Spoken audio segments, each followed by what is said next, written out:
음, 예, 올해의 WEA라고 하는 세계 복음주의 협의회라고 하는 세계 대회가 사랑의 교회에서 열립니다. 또 작년에 로잔 대회가 이제 송도에서 열렸는데요. 다 이러한 그 대회에 대해서 지금 뭐 굉장히 여러 가지 싸움과 문제들이 있습니다. 옛날에 이제 WCC라고 하는 그 세계 교회 협의회를 만들어서 그것 때문에 이제 교회들이 가입하고 가입하지 않는 문제 때문에 이제 장로교가 둘로 쪼개졌습니다.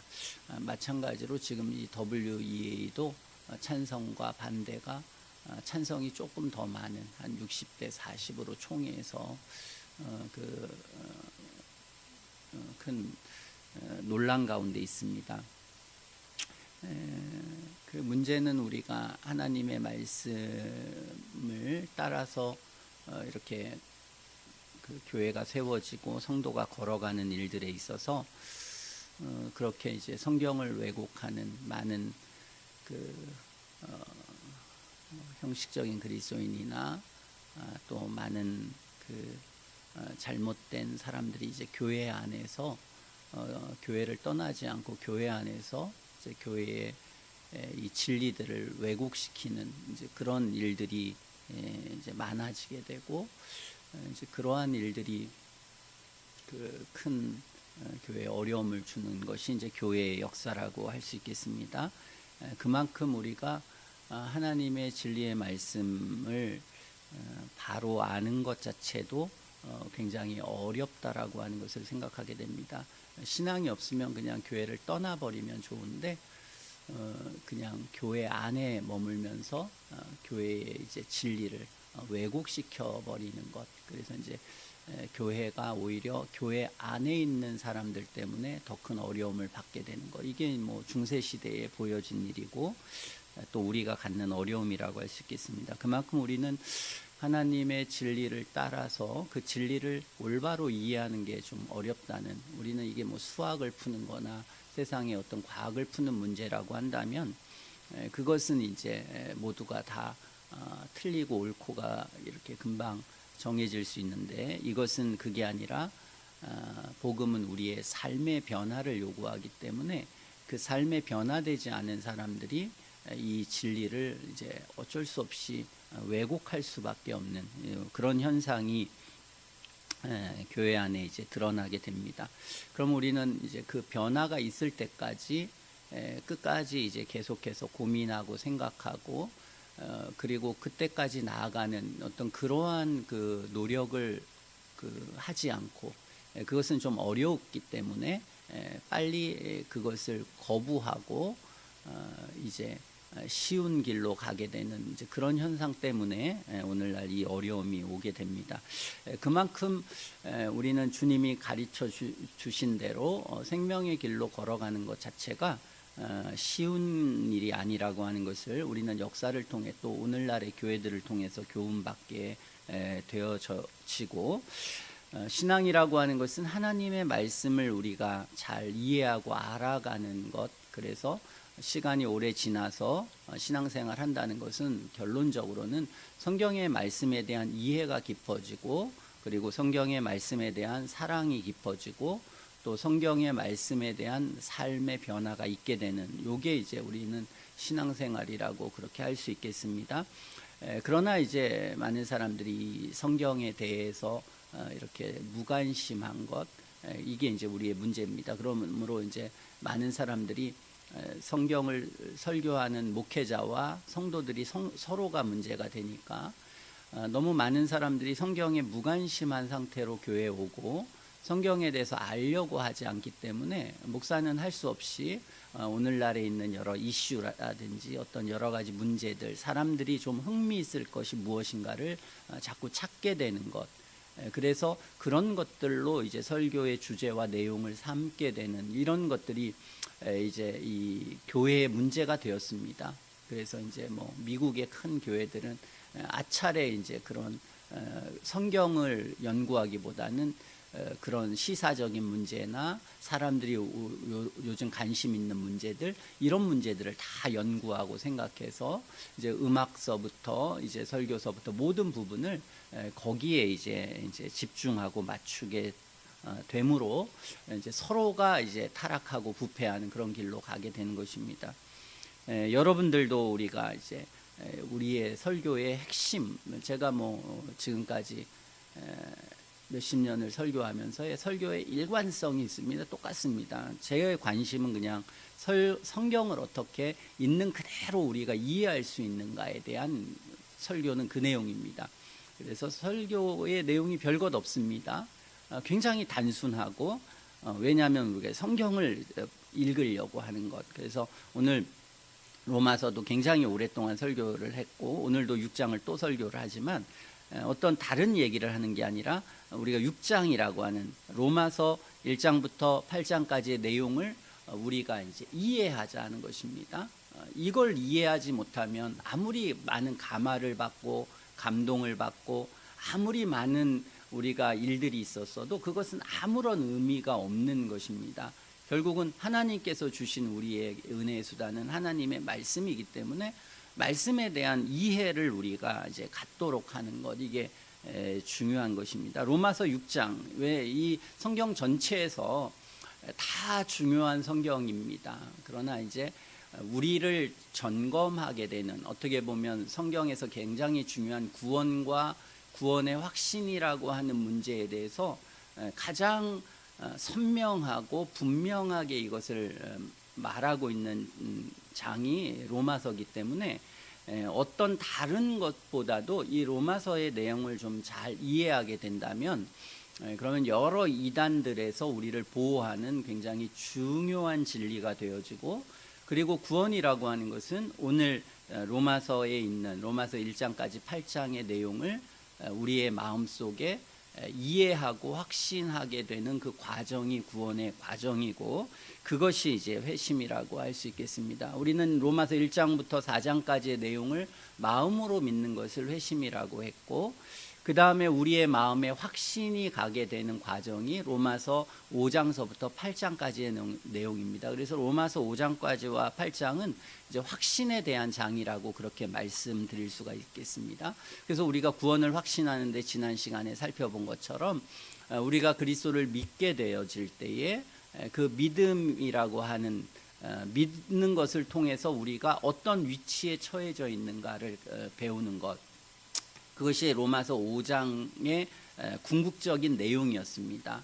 우리가 그리스도를 믿게 되면은 우리는 은혜에 들어가게 되고 하나님의 영광을 바라고 즐거워하는, 예전엔 하나님의 진노와 저주에 있었다면 이제는 그렇지 않은 상태에 우리가 들어가게 된다는 거죠.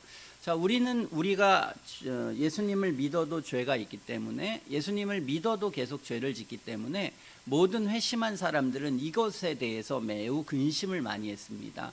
회심을 했는데 내가 이전에 죄악 가운데 살고 죄의 저주 가운데 살았던 내 자신을 깊이 회개하고 예수님이 나를 위해서 얼마나 큰 은혜를 베푸셨는지를 내가 알고 믿게 되었는데도 불구하고 다시 죄를 짓는 내 자신을 볼 때에 내가 정말 구원받은 사람인가라고 하는 그 의문을 계속해서 가졌습니다. 그 의문에 대한 답변이 로마서 5장의 내용입니다. 로마서 5장의 내용은 너희가 현재, 과거에 또 현재에 죄가 있는 것과 관련 없이 그리스도를 믿게 되어졌다면 그것은 주님의 은혜 안에 있는 것이다.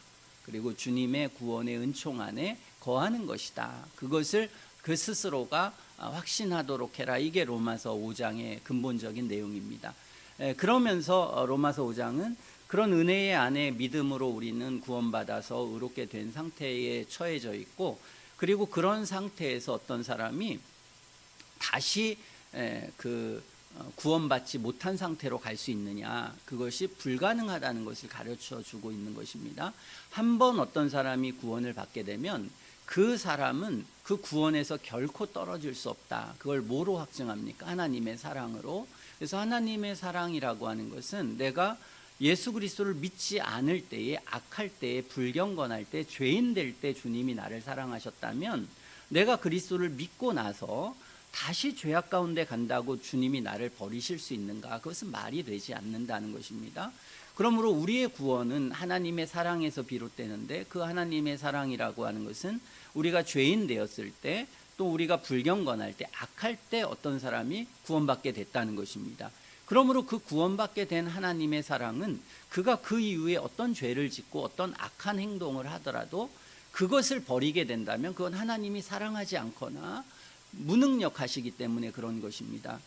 그것이 아니라 하나님의 사랑이라고 하는 것은 창세전에 우리를 선택했다고 말씀하셨고, 그리고 하나님이 보이는 시간 안에서 어떤 사람이 진정한 회개와 진정한 믿음으로 구원받은 상태에 처해져 있는데 그 사람이 다시 죄를 졌다고 주님이 버리신다는 것은, 이것은 논리적으로 맞지 않고 그것은 하나님의 사랑에도 맞지 않고 모두에 맞지 않다. 그러므로 우리가 우리의 구원을 확신하게 될 때에 가장 중요한 것은 내가 죄를 회개하고 죄를 깨닫고 그리스도를 믿는 것이다 라고 하는 것, 이게 이제 핵심적인 내용입니다. 이 핵심적인 내용에 대해서 많은 사람들은 이것을 받아들였습니다. 지금 우리가 복음주의라고 말하는 사람들, 또는 뭐 개혁주의라고 말하는 개신교도들의 특성은 이 진리를 받아들인 것입니다. 여기에 이것을 받아들이지 않은 사람들이 있습니다. 받아들이지 않은 사람들은 우리가 카톨릭 교도들이었습니다. 카톨릭 교도들은 이 진리를 받아들이지 않았습니다. 로마서 3장과 로마서 5장을 받아들이질 않았습니다. 왜냐하면 그렇게 한다는 것은 예수님을 믿음으로 구원받는다라고 하는 것을 성경에도 물론 그렇게 되어 있다. 그렇지만 우리가 그리스도를 믿음으로 구원받는다고 어떤 사람이 그렇게 하다 보면, 그러면 문제는 그런 사람들이 믿음으로 구원받고 행위로 구원받지 않으니까 아무렇게나 살아도 괜찮지 않느냐라고 하는 그러한 율법 폐기론이라고 하는 그러한 방향으로 나아간다는 것을 이들은 염려했습니다.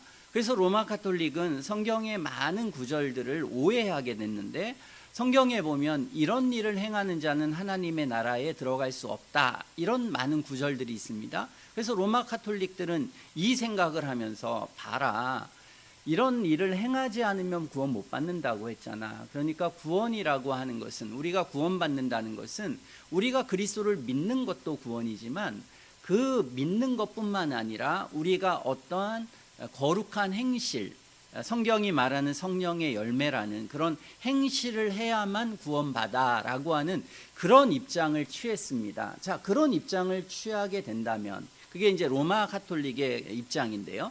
자, 그런 입장을 취하게 된다면 성경이 일견만이 읽혀집니다. 예를 들어서 오늘 우리가 로마서 6장에 나오는 많은 내용이 읽혀집니다. 그래, 그리스도인들은 거룩하게 살아야지. 거룩하게 살지 않으면 하나님을 볼 수 없고 구원받지 않은 사람이야. 그러니까 거룩하게 살아야만 우리는 구원받아 라고 하는 것에 대한 이해는 되지요. 이것까지는 되지만 문제는 뭐겠습니까? 로마서 3장, 5장이 이해가 안 되는 것입니다. 자, 이들의 논리를 따진다면, 그렇다면 로마서 5장이라고 하는 내용은 받아들일 수가 있습니까? 안 받아들여지게 되는 거죠. 로마서 5장은 우리가 그리스도를 믿음으로 의롭다 하심을 얻었은즉 그랬습니다. 믿음으로 이미 의롭게 되었다, 이렇게 이제 성경은 선언하게 되는 거죠. 그러므로 이들에게 말하는 의라고 하는 표현을 이 중세시대나 로마 카톨릭은, 이 의라고 하는 것은 단순히 하나님이 거저 주시는 의만이 아니라 실제적인 하나님의 은혜가 우리 영혼 속에 주어져서 우리 스스로도 거룩하게 살아가는 이 의라고 하는 것이 성경이 말하는 의라고 그들은 이해를 했습니다. 그러므로 이 루터의 이해와는 달랐던 거죠. 그러므로 이들은 성경을 열심히 읽으면서 성경에서 이렇게 살아라 저렇게 살아라고 하는 그것에 이들은 집중했습니다. 그에 반해서 종교개혁자들은 아니다, 성경은 우리에게 이렇게 살아라 저렇게 살아라만 있는 것이 아니라 성경에 굉장히 중요한 내용이 있는데, 그것은 우리가 값없이 구원받는 것, 그리스도를 믿음으로 구원받는다는 것에 대한, 거기에 집중했습니다. 그러므로 죄 용서를 우리가 받는다는 것은 그냥 우리가 열심히 살고 거룩하게 살아서 죄 용서받지 않습니다. 근데 로마 가톨릭은 그렇게 생각하지 않았습니다. 어떻게 죄 용서를 받느냐? 예수님의 은혜도 필요하지만 우리 자신이 성인도 섬기고 또 고백도 하고 여러 가지 것들을 만들어놔서 그런 예수님의 은혜와 그러한 그 여러 가지 그들은 미사라고 하는 제사와 그리고 계속적인 내 죄에 대한 고백, 이런 것들이 합쳐져서 날마다 우리는 계속해서 죄 용서함을 받고 거룩하게 되는 것을 통해서 우리는 구원을 확신해야 된다라고 하는 그 교리를 말했습니다. 무엇입니까? 이 교리라고 하는 것이 언뜻 보면 큰 문제가 되지 않는 것 같지만 확실한 것 하나는 그들은 로마서 5장을 이해할 수가 없었다는 것, 그게 이해가 되지 않았다는 것, 그것이 그들의 이제 문제였던 것입니다. 그러므로 우리가 성경을 있는 그대로 이해한다는 것은 절대적으로 중요한 것이라고 하는 것을 우리는 생각해야 하겠습니다. 자, 우리는 지금까지 이것을 배웠습니다. 자, 어떤 사람이 열심히 신앙생활하고 죄를 깨닫고 그리스도를 믿게 되었습니다. 그 사람은 이제 구원받은 사람입니다. 구원받은 사람을 확증해도 됩니다. 그리고 은혜에서 결코 떨어질 수가 없습니다. 라고 하는 것에 성경은 끝하지 않습니다.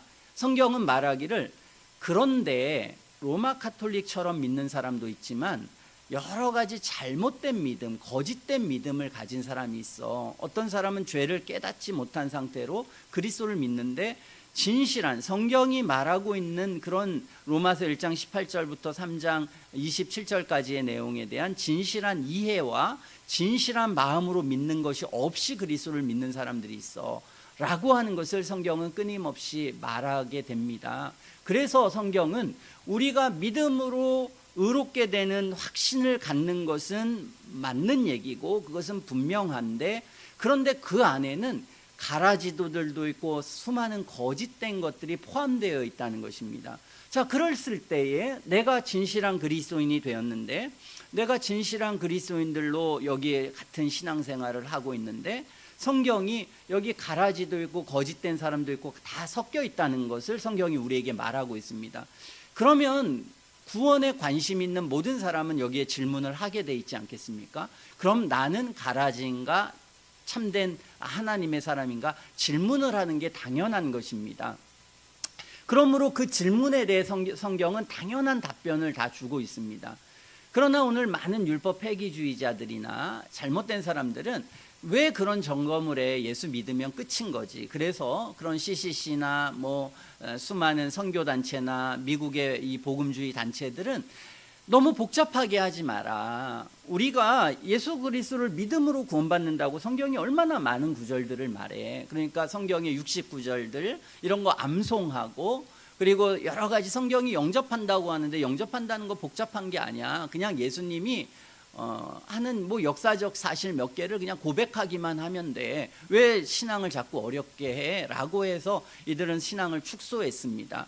그리고 뭘 그렇게 점검을 해? 성경의 말씀대로 믿어야지. 성경의 말씀은 이미 다 믿음으로 구원받는다고 해서 믿음은 다 구원받는 거야 라고 하는 것에 대해서 심플하게 그들은 이렇게 생각했습니다.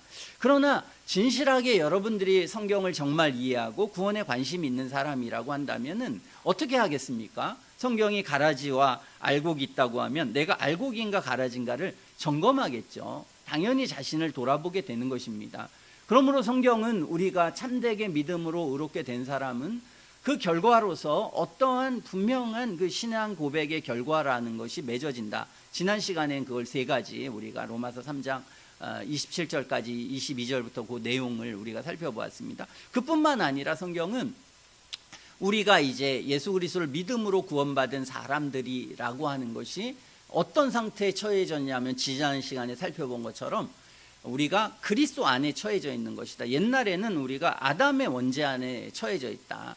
그러나 예수님을 믿을 때 우리는 그리스도 아니라고 하는 것에 옮겨진다. 그러므로 우리가 이 그리스도의 연합이라는 연대성이라는 것을 가르쳐서 우리가 예수님을 믿는다는 게 왜 가치 있고 의미가 있는 건지, 세상에서 아담의 위치는 왜 어떤 위치에 있고 그리스도인의 위치, 그리스도는 어떤 위치에 있는지를 우리에게 설명해서, 그래 우리가 예수님을 믿는다는 것은 우리가 아담에 있는 상태에서 그리스도께로 옮겨지는 그런 연합된 상태, 연대성이라고 하는 것을 우리에게 가르쳐 줬습니다. 그래서 우리가 그 연대성 안으로 들어간다 하는 것입니다. 그러므로 우리가 여기까지 배우는 진리가 있습니다. 우리가 예수님을 참되게 회개하고 믿게 된다면 그러면 우리는 어떤 세계가 옮겨지는 거구나. 성경은 그것을 여러 가지 우리에게 표현합니다. 뭐 옛사람에서 새사람이 된다든지 중생한다든지 뭐 여러 가지로 우리가 어둠에서 빛으로, 사단의 세계에서 하나님께로 이렇게 옮겨진다는 표현들을 다양하게 씁니다. 그 다양한 것에 대한 근본적인 내용이 뭔지를 성경은 가르쳐 주고 있습니다. 그 근본적인 내용은 뭐냐면 우리가 예수님을 믿을 때의 근본적인 내용은 내가 원래적인 그러한 원죄라고 하는 아담에 속해 있지만 내가 하나님 주시는 믿음이라고 하는 것이 내 영혼 속에 생겨나고 그것은 하나님이 주신 것인데 그 하나님이 주신 세계 속에 들어간다는 것입니다. 그러므로 성경에 의하면 이 믿음이라고 하는 요소 자체는 다른 세계로 우리를 들어가게 하는 문일 뿐만 아니라 다른 모든 새로운 하나님이 주신 세계를 경험하고 느끼고 보게 하는 것입니다. 그러므로 그리스도인과 아닌 사람의 큰 차이는 뭡니까? 믿는다는 것입니다. 사람들이 믿지 않는 걸 믿습니다. 보지 않는 걸 보고 있습니다. 그래서 그 결과로 우리는 그리스도께서 구주라는 것과 성경의 진리가 참 진리라고 하는 것을 확신하게 되는 이 세계로 들어가게 된다는 것입니다. 그러므로 오늘 성경이 우리에게 말하는 어떤 구원이라고 하는 것은 시초는, 처음 시작은 죄를 깨닫고 예수님을 믿는 것으로 시작되는 아주 단순한 시작 같지만 그 시작이라고 하는 것은 그 시작 이후에는 굉장히 넓고 큰 세계로 들어간다는 것을 우리에게 가르쳐 주고 있습니다. 어떤 사람이 어떤 문을 통과해서 여기에는 이제 가난한 나라가 있고 여긴 부자인 나라가 있습니다. 어떤 사람이 그 문을 통과해서 보는 세계는 굉장히 적은 세계일 수 있지만 그 문 안에 들어가게 되면 이제 굉장히 넓은 세계들을 경험하게 되지 않습니까? 구원이라는 것, 믿음이라는 게 이런 것이다. 단순히 믿는다는 것은 예수님을 믿는 데서 멈추지 않는다. 그리고 이 믿는다는 것은 인간이 생각하는 신념이라고 하는 것과 다르다. 내가 믿습니다 하는 것과 믿는다는 것은 하나님이 주셔서 믿을 수밖에 없는 것. 나는 믿는다는 것을 내가 부정하면 나는 내 존재를 부정합니다. 이렇게 사람들은, 세상 사람들은 내가 믿는다는 걸 말하는 게 오히려 자기를 부정하게 되는 것입니다. 그렇죠? 왜냐하면 믿지 않는 걸 믿는다고 말하니까요. 그러니까 이거는 믿지 않는다는 것을 믿는다고 하니까 이게 그 인격적 혼란에 있는 것입니다. 그래서 많은 교회인들이 이 인격적 혼란에 있습니다. 어수선한 혼란. 어떤 혼란입니까? 믿는 것도 아니고 믿지 않는 것도 아닌 거. 그러니까 이제 왔다 갔다 하는 것입니다. 믿음은 그런 것이 아니다. 믿음은 우리가 본질적으로 이것을 믿을 수밖에 없는 세계에 우리가 이제 들어가게 됩니다. 자, 오늘 성경은 믿음을 그렇게 표현합니다. 우리가 믿음으로 의롭다 하심을 얻는 그 세계로 들어가는 문은, 그 세계로 들어가는 문은 죄를 깨닫고 그리스도께서 우리에게 하신 일들에 대한 그 진리를 우리 영혼이 깨닫게 되는 것입니다. 사람마다 이 믿음의 정도는 다 다릅니다. 예수님에 대해서 충만하게 보고 예수님을 믿는 사람도 있고 예수님에 대해서 충만하지 않은 어떤 진리와 내용들을 믿고 예수님을 믿을 수 있습니다. 그 믿음의 정도는 사람마다 다 다를 수 있지만 분명한 것은 그 믿음이라는 것은 하나님이 주신 것이고 그 믿음의 문을 통과하게 되면, 우리가 정말 믿게 되면 나타나는 세계는 누구에게나 다 동일하게 다르다는 것입니다. 그건 뭐라는 것입니까? 그리스도와 연합하게 된다 그것입니다. 그리스도와 그 연합을 뭐라고 사람들은 얘기했냐면 뭐 영적인 연합이다 그렇게 말했습니다. 왜냐하면 그 연합이라는 게 내가 예수님처럼 몸이 변한다든지 본질이 변한다든지 그런 게 아니기 때문에 내 영혼이 변한다고 그렇게 표현했습니다. 자, 우리가 그 은혜의 세계에 들어가 보면은 그리스도와 연합되는 일이 있습니다. 그래서 그리스도 안에 거하게 되는 일들이 있습니다. 그 그리스도와 안의 일들에게 대한 것을 성경은 여러 가지 다양한 것으로 표현하고 있습니다. 다양한 것으로 표현하고 있는 내용을 오늘 로마서 6장이 가르쳐주고 있습니다. 자, 우리가 예수님을 믿는다는 것, 내가 그리스도를 정말로 믿게 되었다는 것, 정말 어떤 사람이 믿었다는 것이 거짓된 것인지 참된 것인지 어떻게 구별하느냐, 첫 번째 6장 1절 2절에 나옵니다. 자, 어떤 사람이 말을 합니다. 어떤 사람이 예수님의 복음을 잘못 이해한 사람이 있었습니다. 거짓되게 이해한 어떤 한 사람의 예를 듭니다. 그런즉 우리가 무슨 말하리요? 은혜를 더하게 하려고 죄에 거하겠느냐? 이런 주장을 한 사람이 있다는 것입니다. 자, 봐라, 구원은 은혜지 않냐? 그러니까 저 바리새인들, 자기가 의롭다고 생각하는 사람들, 열심히 거룩하게 산 게 무슨 의미가 있어?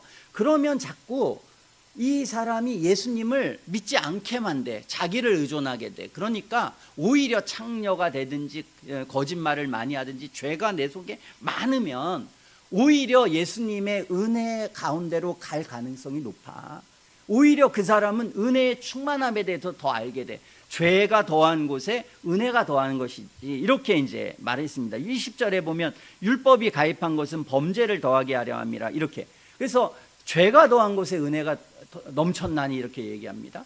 그러므로 이 말씀을 어떤 사람은 오해한 것입니다. 여기에서 율법이 가입했다는 것은 로마서 7장에 다시 설명합니다. 왜냐하면 이 똑같은 사람은 어떤 질문을 하냐면, 자, 율법이 필요 없지 않아, 이렇게 보면. 우리가 은혜로 구원받고 믿음으로 구원돼, 율법이 뭐가 필요해? 이렇게 해서 율법 전체에 대해서 어떤 사람이 다 오해를 한 것입니다. 그리고 우리가 믿어서 구원받는다라고 하는 것에 대한 어떤 사람이 큰 오해를 하고 있습니다. 믿음으로 구원받는다는 것은 이제 더 이상 율법이 필요 없는 거야. 오히려 더 죄를 짓는 게 맞아. 근데 여기에서 말한 건 그게 아닙니다. 여기에서 말하는 율법의 용도라고 하는 것은 내가 죄를 더 많이 지니까 죄인으로 사람이 알겠습니까? 그래서 어떤 목회자나 신학자들은, 신학자인데도 그런 얘기를 하는 사람이 있습니다. 죄를 많이 져야, 그래서 오히려 더 죄 가운데 사람을 밀어넣는다, 이런 얘기를 하는 사람이 있습니다. 성경을 오해한 것입니다. 물론 그 교리를 청교도들도 말한 사람들이 있습니다. 어떤 사람이 죄를 하나님께서 너무나 관악하고 완악하니까 그 사람들을 죄에 밀어넣습니다.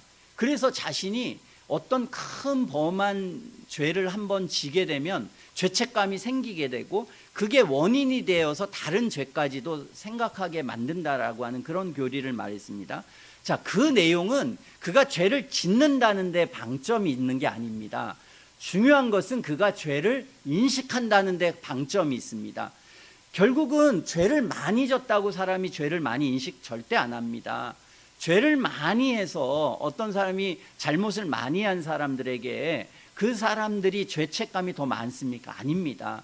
죄를 많이 지면 질수록 죄책감은 오히려 사라집니다. 강도나 못된 사람들은, 반복해서 나쁜 짓을 한 사람들은 그 죄에 대한 죄책감이 있을 것 같습니까? 보통 짓지 않은 사람보다 죄책감이 없습니다. 그러므로 죄를 많이 짓는다고 죄책감이 상승하는 게 아닙니다. 죄를 많이 지면 오히려 죄책감은 없어집니다. 오늘 죄에 대한 죄책감은 율법이 주는 것은 율법을 통해서 죄를 깨닫게 하기 때문에, 율법이라고 하는 것은 죄는 동일하게 가지고 있지만 율법의 말씀을 통해서 그 말씀을 깨달아서 죄를 깨닫는 게 되는 것이지, 내 영혼이 예민하게 해서 죄를 깨닫는 것이지, 그게 아니라 죄를 져서 내가 죄를 깨닫는, 이걸로 이들은 오해를 했던 것입니다. 그러므로 그러한 시초의 어떤 큰 죄를 짓게 하는 것은 다른 모든 죄악에 대한 양심을 일깨우려고 하는 것이지, 죄를 더 많이 져서 난 죄인이라는 것을 알게 하는 목적은 1도 없습니다. 그러므로 이것을 오해한 사람들이 있었습니다. 내가 이게 은혜를 더하게 하려고 더 죄에 내가 거해야지, 이런 식으로 오해한 사람이 있습니다. 마찬가지로 똑같은 사람들인데, 이 사람들도 내가 예수 믿고 어떻게 살아도 결국은 구원받는 거 아니야? 내가 믿음으로 구원받는 거지 행위로 구원받는 게 아니지 않아? 그럼 내가 믿음으로 구원받는다는 이 자체의 하나님의 은혜를 느끼려면, 그리고 이 하나님의 풍성한 것이 나에게 느껴지고 알게 된다면 오히려 죄를 많이 짓는 게 오히려 더 하나님의 풍성함과 은혜를 알게 되는 거야. 이런 어떤 얘기를 했습니다. 이걸 도덕률 폐기론자라고 하는데, 결국 이 관점은 뭐냐면, 우리는 어떻게 해서든지 믿음으로 구원받으니까 율법은 관계없어. 어떻게 살든지 관계없어. 그러니까 어떻게 사는 것, 그렇게 거룩하게 살고 의롭게 사는 것을 자꾸 말하는 것, 그건 오히려 나로 하여금 자꾸 율법주의로 가게 하거나 은혜를 거절하게 되는 그런 형태로 나아가는 거야. 이게 이제 이 복음주의자들, 사형리하는 사람들, 이런 생각을 했습니다. 그들은 우리가 믿음으로 구원받지만 믿음 안에서 거룩하게 사는 것은 선택이야. 이것은 그렇게 살 수도 있고 없을 수도 있어. 그걸 가지고 구원받았는지 안 받았는지 점검해. 이건 잘못돼. 복음을 못 이해한 거야. 봐봐, 성경은 믿음으로 구원받았잖아. 그래서 이 믿음이라고 하는 것을 끊임없이 강조하면서, 그 믿음이라고 하는 것은 우리의 삶의 거룩함과 그렇게 거룩하게 사는 것과는 관련이 있다 없다? 없다고 생각했습니다. 그러므로 그 관련을 자꾸 지으려고 하는 태도, 모든 태도에 대해서 불쾌감을 가지고 어렵게 되었습니다. 자, 이런 사람들이 얼마나 많을까요? 너무 많습니다. 너무 많는데 왜 그런 생각을 갖습니까? 그런 사람들은 전부 다 로마서 6장을 이해하지 못해서 그렇습니다. 성경이 말하는 로마서 6장을 이해하지 못했을 뿐만 아니라 가톨릭이 로마서 3장을 이해하지 못한 것처럼, 로마서 5장을 이해하지 못한 것처럼 이 사람들은 로마서 6장을 이해하지 못했습니다. 그래서 그런 결과가 나옵니다. 그래서 논리적으로 다른 곳 성경에는 당연한 거야. 우리가 예수님을 믿고 믿음으로 구원받은 사람은 거룩하게 사는 게 당연한 거야, 이렇게 강조한다면, 로마서 6장은 왜 그렇게 살 수밖에 없는 것인지, 어떻게 그렇게 살아가게 되는 건지에 대한 이 총체적인 이론적 근거를 말하고 있습니다. 자, 그 이론적인 근거를 말할 때 로마서 6장 1절에 보면, 우리가 무슨 말 하겠느냐? 은혜를 더하게 하려고 죄에 계속 거하겠느냐? 죄 가운데 살겠느냐? 라고 할 때에 사도는 그냥 한마디로 그럴 수 없느니라, 이렇게 딱 말 같지도 않은 얘기, 말도 안 된다 라고 말하면서, 이 사람이 말하기를 죄에 대하여 죽은 우리가 어찌 그 가운데 더 살리요, 그렇게 말했습니다. 자, 오늘 우리가 그리스도를 믿는다는 것을 그는 다시 표현하고 있습니다. 그리스도를 믿는다고 하는 표현을 로마서 5장은 뭐라고 했습니까? 하나님의 사랑 안에 들어가는 것, 그리고 그리스도와 연합되는 것으로 설명했고, 사망이 왕노릇하는 것에서 생명이 왕노릇하는 것으로 풍성하게 설명했습니다. 그러므로 우리가 예수님을 믿는다라고 하는 이 믿음에 대한 정의, 그리고 이 믿음을 통해서 우리에게 일어나는 우리의 삶의 전 영역에 대한 설명을 풍성하게 하는 것입니다.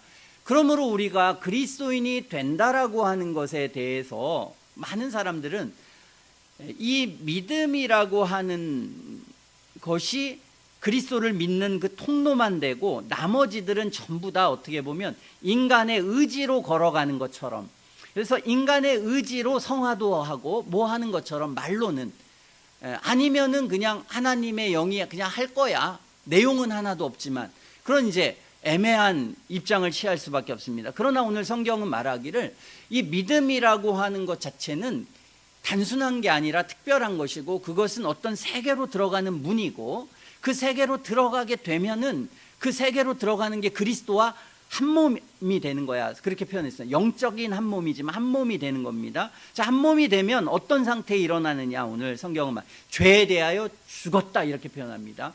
그 사람은 어떻게 되냐면 죄에 대하여 죽었다 라고 말하면서, 우리가 어찌 그 가운데 더 어떻게 합니까? 살 수 있겠느냐, 그렇게 말합니다.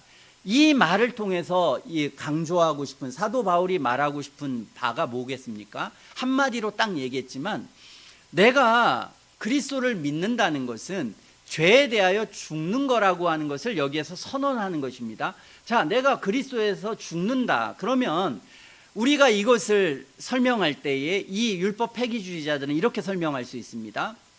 자, 우리가 그리스도와 함께 죽는 거야. 그러면 내가 예수님이 십자가에서 내 죄를 그 용서해 줬으니까 나 죄 용서받은 걸 말하는 거지, 이렇게 말할 수 있어요. 죄 용서받는 게 바로 그리스도와 함께 죽은 거야, 이렇게 말할 수 있습니다. 그러나 오늘 로마서 6장 2절은 그렇게 설명하지 않고 있습니다. 우리가 어찌 그 가운데 뭐 한다고요? 더 살리요, 이렇게 말하고 있습니다. 다시 말해서 우리가 그리스도를 믿어서 그리스도와 연합된다라고 하는 것 자체는 다른 세계에 있게 되는데, 그 다른 세계는 뭐냐면 법적인 것, 우리가 칭의를 법적인 거라고 말합니다. 다시 말해서 내 인격은 하나도 변하지 않았습니다. 나는 아직 죄가 있습니다. 그런데도 불구하고 하나님이 선언하시는 겁니다. 이신칭이라는 게. 너는 의롭다고 선언합니다. 자, 우리는 예수님을 믿어도 과거, 현재, 미래에 죄가 있습니다. 그러면 내가 이 과거, 현재, 미래의 죄를 내가 로마 카톨릭이 말하는 것처럼 여러 가지 공로를 하고 상세를 하고 내 삶에 변화되는 걸 열심히 한다고 해서 거룩하신 하나님의 성품이 바뀌는 것도 아니고, 그렇다고 죄가 없어지는 것 아니지 않습니까? 그러므로 죄가 없어지는 유일한 것은 하나님이 선언하는 것밖에 없습니다. 그러므로 우리가 이신칭의를 하나님의 선언이라고 말하는 것입니다. 하나님의 그 선언이 있습니다. 그런데 하나님의 선언은 왜 합니까? 우리가 우리의 죄짐을 질 수 없어서 그리스도께서 우리의 죄짐을 다 져서 십자가에 죽으신 것은, 예수님이 십자가에 죽을 때 내가 그리스도를 믿으면 나도 함께 죽은 거다라고 말하는 이것이 이루어질 때 나는 죄 용서가 있습니다. 그러면 죽는다는 것, 죄에 대해서 죽는다는 것을 말할 때는 이것을 우리는 떠올릴 수 있습니다. 그러므로 율법 회개주의자들은 이 말만 하는 것입니다. 그러나 오늘 로마서 6장이 우리에게 가르쳐주는 바는 뭐냐면, 그것은 죄 가운데 죽는다는 것은 단순히 예수님 믿어서 객관적으로 법적으로만 우리가 의롭게 되고 주님의 백성이 되는 게 아니야. 그리고 그런 법적으로 된 그리스도 안에 있다라고 하는 것은 그것만 의미하는 게 아니라 그리스도 안에서 살아가는 것까지 의미해. 그것을 말하는 것입니다. 여기에서 설명하고 있는 죄에 대해서 하나님이 우리를 죽었다, 우리가 그 안에 죽었다는 것은 하나님이 보시기에 어떤 사람이 그리스도를 믿으면 그 예수님이 십자가에서 죽으신 것처럼 그 영혼도 십자가에서 완전히 죽게 만드신다, 그 뜻입니다. 죽게 만드시는데, 그 죽게 만드시는 의미 중에 하나는 무슨 의미가 있습니까? 그 하나의 의미는 그 사람의 죄에 대한 처벌이 완전히 이루어지지 않도록 처벌이 다 되었다, 이 의미가 있고, 또 하나의 의미는 3절부터 쭉 설명을 합니다. 이미 또 하나의 의미는 우리에게 있는 이 원죄의 본성, 죄의 악한 본성, 죄 가운데 살아갈 수밖에 없는 그 본성에 치명타를 입힌다, 이것을 의미합니다.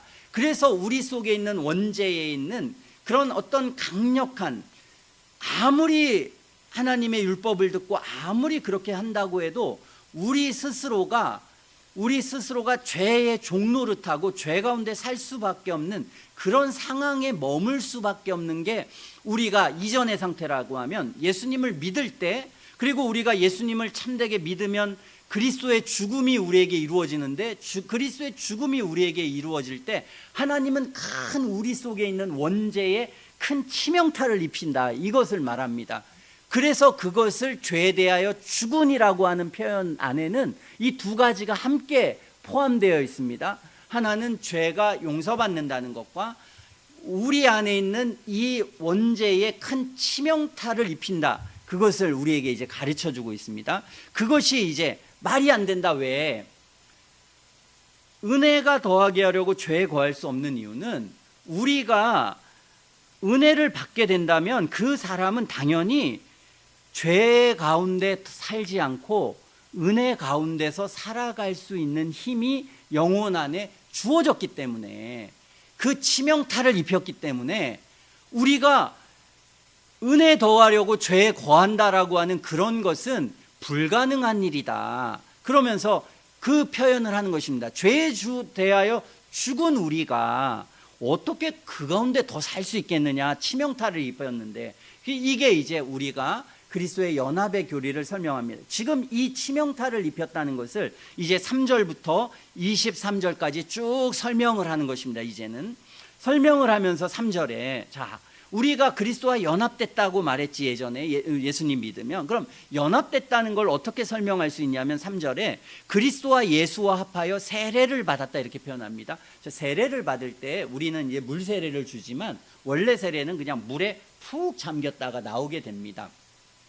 저도 옛날에 그 목사님한테 20살 때 제가 20살이 19살 때 제가 군대를 간다고 하니까 목사님이 이제 제가 세례를 안 받았다고 하니까 세례를 하러 그 어디죠 저기 포천 어디에 그 강에 저기 거기를 데려가 가지고 거기서 이제 물에 담궈 가지고 저는 이제 그렇게 세례를 받게 됐는데요. 그 세례를 받을 때 원래 그렇게 합니다. 그건 뭐냐면 이게 죽는다는 뜻입니다. 죽었다가 다시 산다는 것입니다. 우리의 옛사람이 죽었다 세례가 그런 의미가 있습니다. 그리고 세례라고 하는 것은 이제 아담에게 속해 있었던 아담의 옛날의 상태에 있었던 사람이 이제 죽고 누구와 연합한다고요? 다시 살아서 예수님과 연합한다는 그런 뜻이 있습니다. 그래서 여기 보면 예수와 합하여 세례를 받는다 그랬습니다. 그래서 우리가 세례를 받는다는 것은 내가 그리스도를 정말 믿으면 참된 믿음이라면 내가 이전에는 이 죄와 사망의 사단의 세계에 있었는데 지금은 누구의 세계로 간 것입니까? 예수님의 세계로, 예수님과 합해진다. 나는 예수님과 영적으로 연합된다 그런 뜻입니다. 우리는 예수 믿는 사람은 지금 모든 사람은 예수님과 영적으로 하나 되어 있습니다. 연합되어 있습니다. 그래서 교회는 그리스도의 몸이라고 성경은 그렇게 표현하고 있습니다. 자, 그래서 세례를 받는 우리는 그리의 죽으심과 합하여 세례 받은 줄을 알지 못하느냐 그랬어요. 세례는 크게는 두 가지가 있는데 한 가지는 예수님의 죽음이 우리에게 적용되는 거다. 내가 예수님을 믿을 때 나는 십자가에 예수님 죽을 때 거기 있지 않았습니다. 우리가 원죄 안에 태어날 때 나는 아담의 범죄할 때 내가 거기 있지 않았습니다. 동일한 원리로 나는 예수님과 함께 거기 있지 않았지만 내가 예수님 믿을 때에 나는 거기 있었던 것과 동일한 효과를 갖는다. 주님과 주님의 세계로 옮겨지고 합하여 세례를 받는 거다 그런 것입니다. 그러므로 우리가 예수님께 세례를 받을 때 우리는 주님의 죽으심이 나에게 지금 적용되고 주님의 살아나신 부활이 나에게 적용됩니다. 이것이 이제 나의 것이 되었습니다. 나와 하나입니다. 이것을 말하는 것입니다. 나는 예전에는 아담과 하나였습니다. 아담의 원죄와 하나였습니다. 지금은 누구와 하나입니까? 예수님의 십자가의 죽음에 나는 하나가 되었습니다. 그걸 이제 표현하고 있습니다. 4절에 그러므로 우리가 그의 죽으심과 합하여 세례를 받음으로 그와 함께 죽었습니다. 내 옛사람은 죽었습니다. 영적으로 내 원죄는 죽었습니다. 죄에 대하여 죽었습니다. 같은 표현입니다. 이는 아버지의 영광으로 말미암아 그리스도를 죽은 자 가운데서 살리신 같이 우리도 또한 새 생명 가운데 행하게 하려 함이라 그랬습니다. 여기에 주님이 부활하셨습니다. 그 다음에는 주님이 부활하셨습니다. 그러므로 우리는 영적으로 지금 예수님의 죽음과 함께 우리의 죄가 용서된 것처럼 주님이 부활하신 그 부활이라고 하는 것이 우리에게 해당됩니다. 그래서 우리는 부활할 것입니다. 이것을 말합니다. 이게 이제 세례의 의미입니다. 세례라고 하는 것은 하나님의 모든 그 처벌, 하나님이 죄에 대해서 죄를 짓는 하나님이 의로우시기 위해서 처벌을 내셨습니다.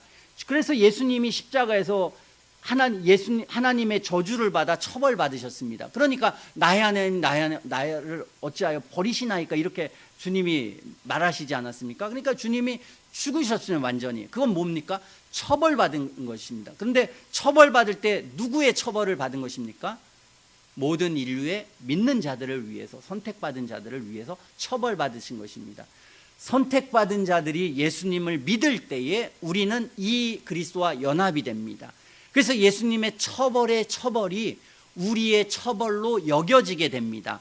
뿐만 아니라 우리가 부활하게 됩니다. 나중에 부활할 때도 왜 부활하느냐? 예수님이 처벌받으셔서 그 처벌받으신 것이 완전해서 이제 주님이 다시 살아나셨습니다. 하나님께 받아들여졌습니다. 이제 너희는 더 이상 죽어 마땅한 존재가 아니라 죄값을 치렀기 때문에 넌 이제는 살아도 되는 존재, 하나님과 관계를 갖는 존재가 되었습니다. 그래서 그는 주님은 부활하셔서 주님과 가까이 지금 가 계십니다. 마찬가지로 성경은 우리가 예수님을 믿는 그 즉시 주님의 죽음과 우리는 세례 연합되고 주님의 부활과 연합된다라고 말합니다. 자, 주님과 부활에 연합되는데, 영적으로는 우리가 연합되는데, 그러면 나중에 우리가 주님과 부활한 것처럼 우리는 생명의 부활로 다 갈 것입니다. 예수 믿는 자들은. 그게 언제 이루어지느냐? 그 이루어지는 것은 우리가 세례 받을 때, 우리가 언제 참되게 그리스도를 믿을 때, 요때 이루어진다는 것입니다. 자, 그때 이루어지는데, 자, 이러한 모든 활동, 하나님이 십자가에 죽어주시고 십자가에서 죽으시고 다시 사시는 이 최종적인 목적이 뭐냐? 이 최종적인 목적은 당연히 우리가 천국 가게 하는 것, 그리고 우리가 참된 하나님의 사람으로 영원한 천국 가는 것, 이게 굉장히 중요한 목적이지만 또 다른 하나의 아주 궁극적이고 중요한 목적이 있다고 말씀하십니다. 그 목적이 뭡니까? 살리신과 같이 우리도 또한 뭡니까? 새 생명 가운데 행하게 하려 함이라 그랬습니다. 그래서 우리가 예수님을 믿고 그리스도와 연합되게 하는 아주 궁극적 목적 안에는 뭐가 있다는 것입니까? 새로운 생명 가운데서 행하게 하려 하시는 것. 그러므로 구원이라고 할 때에, 구원은 예수님을 믿어 죄 용서 받는 것에 끝나는 게 아니라, 구원이라고 하는 것은 그리스도와 연합되어서 그 목적을 이루어가는 것입니다. 새 생명 가운데서 행하게 하는 것. 그러므로 우리가 정말 어떤 사람이 그리스도인이라고 한다면 그 사람에게는 뭐가 있어야 됩니까? 새 생명이 있어야 합니다. 그리고 새 생명 가운데 행하는 삶이 있어야 됩니다. 구원의 원인이 아니라 어떤 사람이 구원받은 결과로, 그러니까 어떤 문에 들어가는 것입니다. 믿음은 그 문에 들어가려면 내가 여기서 의롭게 살고 바르게 살고 잘 사는 걸 통해서 문에 들어가는 게 아니다. 문에 들어가는 것은 그냥 이 진리를 깨닫는 것, 내 죄를 깨닫고 그리스도를 믿게 되는 것, 그게 우리가 되는 것입니다. 근데 그게 진실하다면 그는 반드시 그 문에 들어가자마자 뭘 느끼게 된다는 것입니까?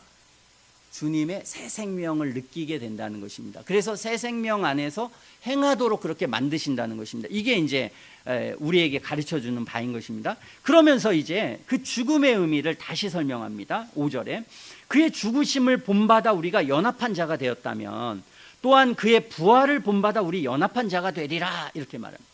그래서 우리가 새 생명 가운데, 주님은 우리가 구원받을 때 새 생명이 주어지고 새 생명 가운데 행하게 되면 주님과 죽으심과 연합하면 부활을 본받아서 연합한, 이래서 3절부터 5절까지 세례의 의미를 설명하고 예수님의 죽음과 부활에 우리는 연합한다. 연합은 하는데 어떤 연합을 하냐면 우리가 예수님을 진실하게 믿으면 주님의 죽으심과 부활과 연합하고, 그리고 그 부활의 생명이 우리 영혼 속에 오게 되어서 그 부활의 생명 가운데 행하도록 하는 것, 이게 이제 구원 연합의 큰 목적이라고 하는. 그러니까 말도 안 되는 죄에 대하여 죽은 우리가 어떻게 그 가운데 살아? 은혜를 더하게, 이거 말도 안 되는 거야 라고 하는 정답을 5절까지 딱 맺습니다. 자, 여기까지 결론. 그러면서 다시 한번 설명합니다.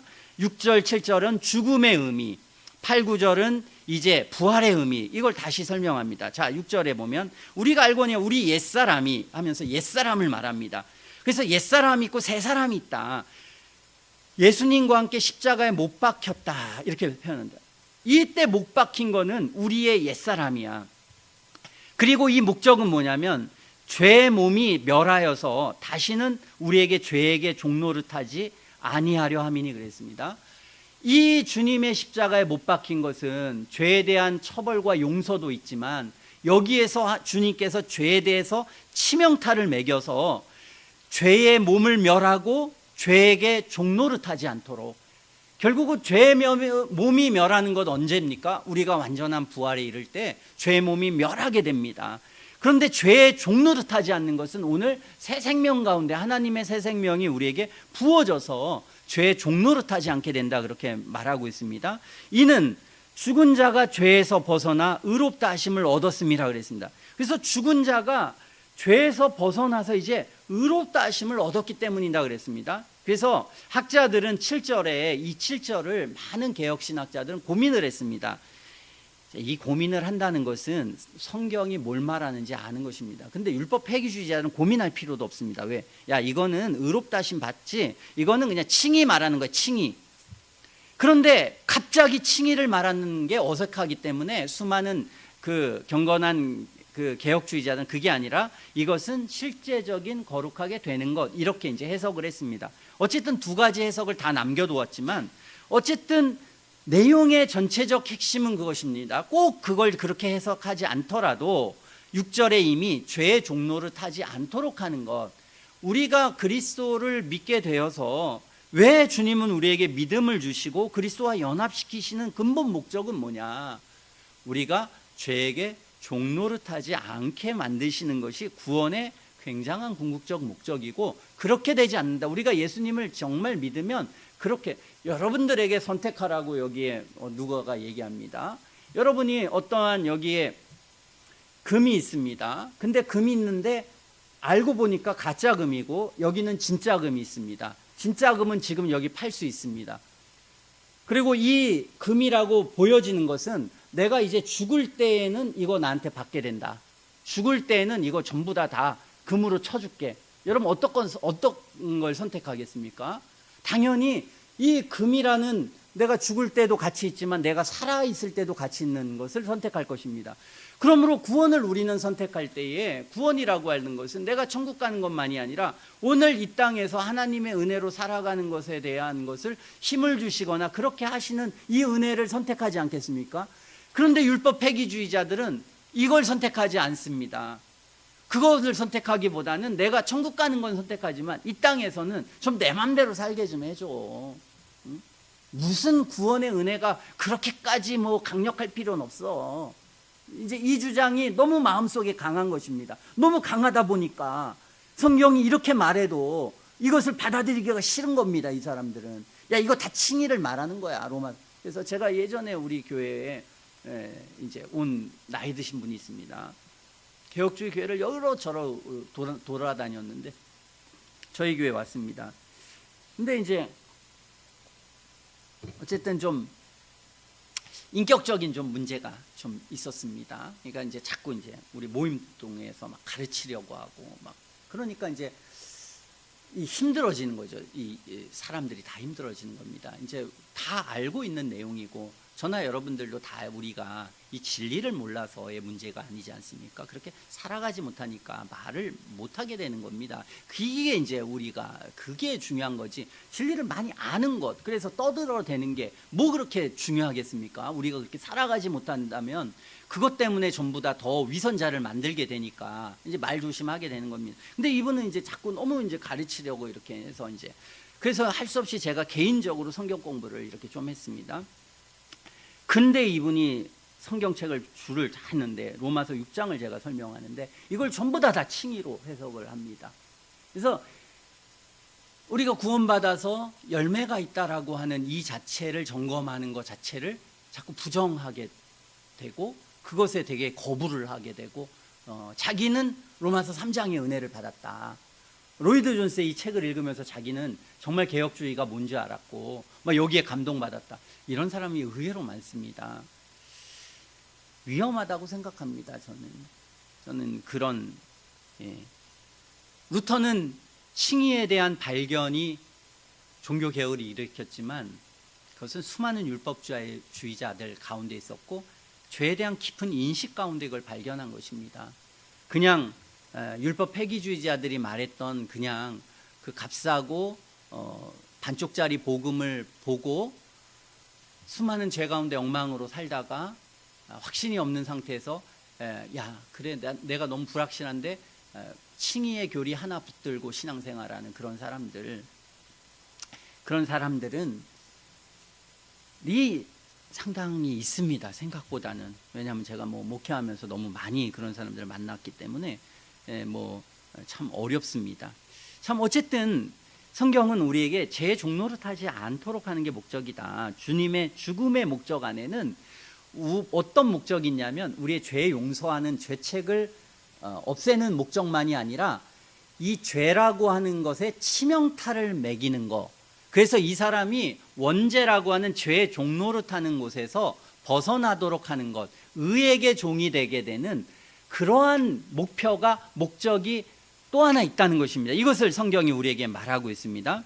그러면서 8절 이하에는 이제 부활을 말하면서 만일 우리가 그리스도와 함께 죽었다면 또한 그와 함께 살 줄을 믿는다. 이건 믿음에 속한다. 아까 종노릇하지 않는 것, 새 생명 가운데 행하는 건 오늘 우리 속에서 느끼는 거에 해당되지만 부활의 관계에서는 부활이라고 하는 것은 우리가 믿는 것입니다. 뭐 때문에 믿습니까? 바로 이 예수님이 우리의 구주라는 걸 믿고 그리고 그리스도의 구속의 은혜에 대한 참된 이해를 갖게 되는 이 믿음이 생겼을 때 우리는 이것을 믿게 되는 것입니다. 그런데 이것을 믿게 된 살 줄을 믿노니 이렇게 말했습니다. 살 줄을 믿노니 하면서 고린도전서 15장에 부활장을 썼습니다. 그러면서 사도는 고린도 교회를 바라보면서 야, 이 엉망진창이네. 어떻게 너희들이 예수님 믿는다고 말할 수 있어? 너희들 보니까 예수님 믿는 사람도 있지만 아닌 사람도 많아. 거짓된 회개도 많아. 그러니까 참된 회개가 뭔지 그리고 참된 그리스도를 믿는 게 뭔지 쫙 얘기한 다음에 부활을 말하면서 너희가 헛되이 믿지 않았으면 이로 말미암아 구원을 얻으리라 그랬습니다. 왜 헛되이라는 말을 붙였겠습니까? 그들이 위선자들이 많았기 때문에 참된 믿으면 우리가 구원받는다. 그러면서 이제 부활을 그들은 이제 이야기를 했던 것입니다. 그러면서 믿는 자들에게 부활은 예수님을 믿는 즉시 이루어지진 않습니다. 그러나 그가 마음속에 확신합니다. 그리고 그 확신이 그리스도 안에서 모든 하나님의 백성들은 그것을 확신하게 됩니다. 자, 그러면서 9절에 이는 그리스도께서 죽은 자 가운데서 다시 사셨음에 다시 죽지 아니하시고 사망이 그를 다시 주장하지 못할 줄을 알미라. 예수님이 부활해서 승천했습니다. 우리의 구주십니다. 그리고 우리가 예수님을 믿는다는 것은 주님과 함께 연합되는 것입니다. 그게 우리가 믿는 큰 교리. 예수님은 이 일을 위해서 왔습니다. 옛 아담이 영원히 살 수 있었습니다. 옛 아담이, 그러나 이 아담이 범죄해서 우리가 죄인이 되었고 죄 가운데 계속 살다가 사망이라는 것, 이든 전혀 사망이라는 것 느낄 수가 없었습니다. 저나 여러분들에게도 사망이 어색합니다. 만약에 사망이 정말 우리에게 주은 자연스러운 어떤 것이었다면, 그냥 나무가 있다가 시들고 언젠가 죽는 게 자연한 세상의 위치였다면 이렇게 거부감을 갖지 않을 것입니다. 그렇지 않습니까? 이 진화론의 원리에도 우리가 불편한 것을 왜 하게 했습니까? 그것을 당연스러운 걸로 받아들이는 게 맞는 거죠. 그러나 우리의 마음의 양심에 이게 어색한 거라는 것은 하나님이 우리를 지으셨을 때의 원래적 상태는 영원히 사는 상태였습니다. 그러므로 죽음이라는 게 굉장히 어색한 것입니다. 그런 것처럼 예수님이 우리와의 대표자로 이 땅에 오셔서 죗값을 치르셔서 죽으시고 다시 부활하신 것은 그분이 우리의 될 일, 우리의 대표자로 그렇게 하신 것입니다. 하나님의 아들이 굳이 뭐하러 죽고 다시 부활하겠습니까? 주님은 대표자로, 그래서 예수님을 믿을 때에 우리에게 이루어지는 것은 예수님이 여기에서 다시 부활하신 것처럼 우리도 부활하게 된다. 죽음이 다시 그를 주장하지 못한 것처럼 우리도 주님의 생명이 우리를 감싸서 우리가 더 이상 사망이 나를 주장하지 못한다. 그러면서 10절에 그의 죽으심은 죄에 대해서 단번에 죽으심이고 그의 살으심은 하나님께 대하여 살으심이다, 그렇게 말하고 있습니다. 자, 우리가 그러므로 그리스도의 연합의 교리를 사도는 우리에게 다시 깨달으라고 말하는 것입니다. 자, 우리가 연합된다는 것은 죄에 대하여 단번에 죽이시는 거야. 그리고 새 생명 가운데 부활의 생명이 예수님께 오셔서 주님이 부활하셨지, 그것처럼 하나님의 생명이 우리 영혼 속에 임하시는 거야. 그래서 우리가 예수 그리스도를 믿고 그리스도와 연합되는 데는 두 가지가 일어납니다. 하나는 죄에 대해서 치명상을 입는 것, 그리고 하나님의 새 생명 가운데서 우리가 행하도록 하시는 하나님의 은혜, 이 두 가지가 우리에게 오게 된다는 것입니다. 그러므로 우리가 그것을 성경이 그의 죽으심은 죄에 대하여 단번에 죽고 그의 살으심은 하나님께 대해 살으셨는데, 이처럼 너희도 너희 자신을 죄에 대하여 죽은 자고 그리스도 예수 안에서 하나님을 대하여 산 자로 어떻게 하라고요? 여겨라 그랬습니다.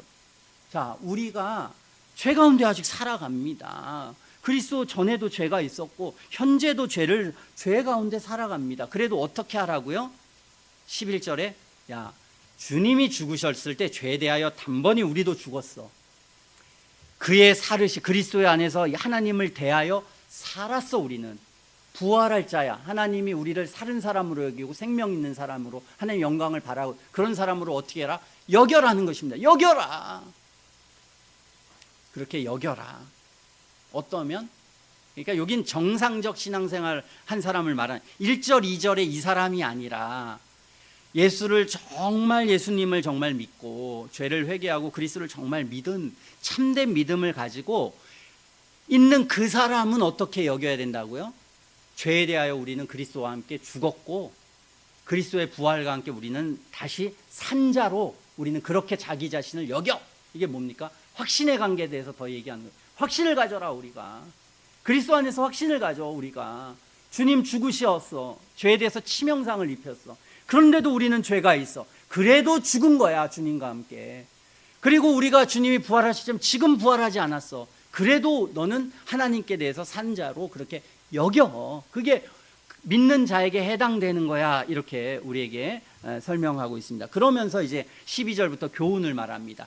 너희들이 이 하나님의 진리를 정말 받아들인다면, 그리스도의 연합교리를 정말로 믿는다면, 그것을 이해하고 있다면, 확신하고 있다면 당연히 12절, 13절, 14절이 너희의 모습이어야 돼. 이걸 말하는 12절에 그러므로 너희는 죄로 죽을 몸에 왕노릇하지 못하게 몸의 사욕을 순종치 말아야 된다. 왜? 주님의 구원의 목적은 치명타를 입히는 것, 죄책에서 우리를 하는데 다시 죄의 사욕을 따라서 산다라고 하는 것은 구원의 목적을 다 망가뜨리는 거야. 회방하는 거야. 하나님이 주신 우리에게 생명을 전부 다 없이 하는 거야. 그러니까 그것은 있어서는 안 되고 있을 수도 없고 진리를 못 깨달은 거야. 그러니까 왕노릇 못하게 만들고 몸의 욕심과 욕망을 순종치 말아야 돼. 그리고 또한 너희 지체를 불의의 병기로 죄에게 드리지 말고 오직 너희 자신을 죽은 자 가운데 산 자같이 하나님께 드려야 되고 의의 병기로 하나님께 드려라. 그렇게 얘기했습니다. 이 말은 하나님이 주신 죄를 깨닫는 회심과 이 믿음은 우리로 하여금 이러한 마음을 갖게 한다. 그리고 그 은혜 안에 들어가게 된 사람은 바로 이러한 그리스도의 은혜가 영혼 속의 역사에서 바로 이 교훈이 우리 속에서 부담스럽거나 어려운 게 아니라 이것이 우리의 마음의 소원이 대로 역사하신다는 것입니다. 그러므로 이건 큰 차이입니다. 자, 여기에 보면, 자, 순종치 말라, 죄에게 드리지 말고 하나님께 드려라, 이런 말을 합니다. 그러면 이 말은 이 사람이 이 구원이라는 게 완전해서 내가 아예 이 땅에 죄를 짓지 않습니다. 언제나 순종합니다. 그럼 이 표현이 필요합니까? 필요하지 않습니까? 필요하지 않죠. 뭐하러 그거 다 그냥 교훈 안 받아도 그렇게 살 건데. 이 교훈이 필요하다는 것은 우리가 이 땅에 그리스도인이 된다고 해서 우리가 이 땅에 여러 가지 개개적 죄를 범하지 않는다, 그런 뜻이 아닙니다. 죄에 대한 치명상을 입었다는 것, 죄의 종노릇하지 않는다는 것이지 그 사람이 죄를 짓지 않는다는 게 아닙니다. 어떤 완전주의를 말하는 사람은 그런 말을 하는 사람이 있고, 심하게는 뭐 별의별 여기 주장들을 많이 합니다. 뭐 고범죄는 짓지 않고 부지 중에 죄는 지금 뭐 여러 가지 말을 하는데 그것은 전부 다 말이 안 되는 내용이고 성경과 일치하지 않습니다. 오늘 성경은 말하기를, 자, 우리가 그리스도의 은혜 안에 있어도 우리는 죽을 몸이라고 하는 것에, 이 죽을 몸은 자꾸 우리 안에 왕노릇하려고 하는 그 기질과 그런 어떤 본성이 있다는 것입니다. 그래서 그게 왕노릇하지 않도록, 못하게 몸의 욕심을 순종하지 않도록 해야 된다. 이러한 우리의 애씀과 노력이 필요하다, 그 얘기를 합니다. 그러면서 14절을 말합니다. 14절. 죄가 너희를 주관치 못하리니 너희가 법 아래 있지 않고 은혜. 자, 이게 불신자 할 때는 불가능했다 그런 말입니다. 왜? 그는 죄의 종로를 타고 있는 상태니까. 그런데 그는 지금 다른 상태에 들어갔습니다. 뭐 어떤 상태? 죄가 죄 가운데 죽게 되는 치명상이 입혔고, 그래서 죄가 너희를 뭐하지 못한다고요? 주관하지 못하리니 그런 것입니다. 그러니까 우리가 은혜 안에 들어갔다는 것, 믿음을 통해서 그리스도와 연합됐다라고 하는 게 포함되어 있는 게 뭐가 포함되어 있다는 것입니까? 죄가 우리를 주관하지 못한다는 것입니다. 그러므로 여기에서 선명하게 말할 수 있는 게 있습니다. 그리스도인들은 죄가 그를 주관하는 삶을 살지 않습니다. 그리스도인이 죄가 주관하는 삶을 살고 있으면 그 사람은 죄에 속한 사람이지 은혜에 속한 사람이 아닙니다. 이렇게 말하는 것입니다. 자, 여기서 그러면 어떤 사람이 질문합니다. 죄가 주관한다라고 하는 것, 그리고 죄에 종된다는 것의 차이가 무엇입니까? 이렇게 묻습니다. 사도 바울은 이 차이에 대해서 설명을 지금 하려고 하지 않습니다. 왜? 그것은 많은 성경에 이미 다 나와 있어. 그거 보면은 구체적인 행실까지도 굉장히 나와 있어. 내가 지금 말하고 싶은 것은 아주 이런 주장하는 1절, 2절 같은 주장하는 사람을 내가 이런 사람은 정말 믿음 모르는 사람이야. 이것은 은혜가 뭔지 모르는 사람이야. 그러니까 우리가 신학적으로, 교리적으로 우리가 바른 생각을 가져야 돼. 그 바른 생각이라고 하는 것은 뭡니까? 주님의 죽으심과 우리는 죽었습니다. 죄 가운데 그것은 죽은 자로 우리는 여겼고, 주님이 부활할 때 우리는 부활할 자로 여깁니다. 죄에 죽게 되는 것은 무엇이냐? 하나님께서 우리 영혼 속에 죄에 대한 치명상을 입히는 거고, 4절에는 이게 목적이야. 새 생명 가운데 행하도록 하는 거야. 그러니까 크게 두 가지로 하나님은 우리에게 은혜를 주십니다. 하나는 뭐냐? 새 생명으로 행할 수 있는 힘을 주시는 것, 그리고 복음 전체의 진리는 우리 영혼 속에서 그렇게 살도록 우리를 이끄는 충분한 동기와 원인들을 제공하고 있습니다.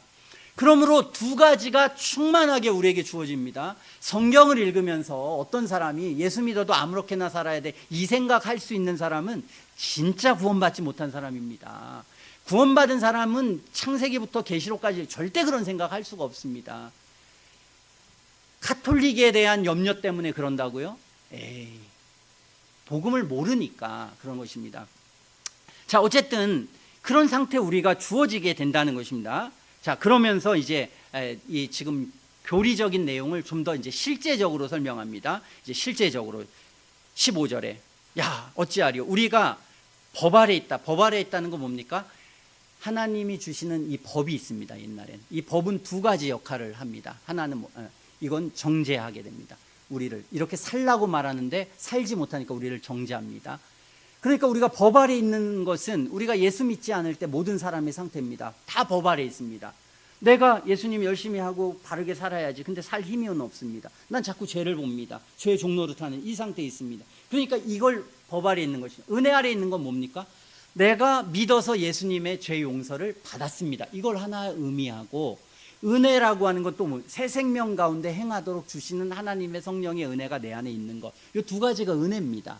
그러니까 우리가 은혜 안에 있다라고 할 때 이 은혜를 다 하나로만 얘기합니다. 그건 뭐냐? 그냥 죄 용서받는 것만이 은혜다. 성경은 그게 아닙니다. 죄 용서만 받는 게 은혜가 아니라 주님과 함께 연합되어서 죄의 종로를 타지 않고 죄가 우리를 주관하지 못해서 은혜 안에 살도록 하는 이 은혜가 은혜라는 뜻입니다.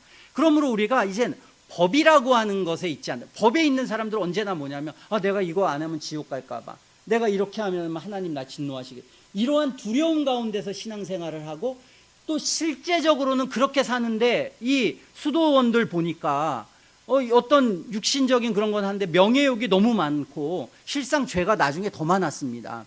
그러니까 이들은 죄는 죽이지도 못하는데 끊임없이 죄책감 가운데 있는 게 법 아래 있는 것입니다. 은혜 안에 있다는 건 뭡니까? 내가 주님 앞에 용서받은 것을 아는 것, 아는 자유가 있는 것. 근데 이 자유가 있는데 6장 1절 2절 이 율법 폐기주의자, 야, 난 자유해, 난 예수님 앞에 구원받았어 하는데 순종은 안 하네, 순종 안 해도 된다네.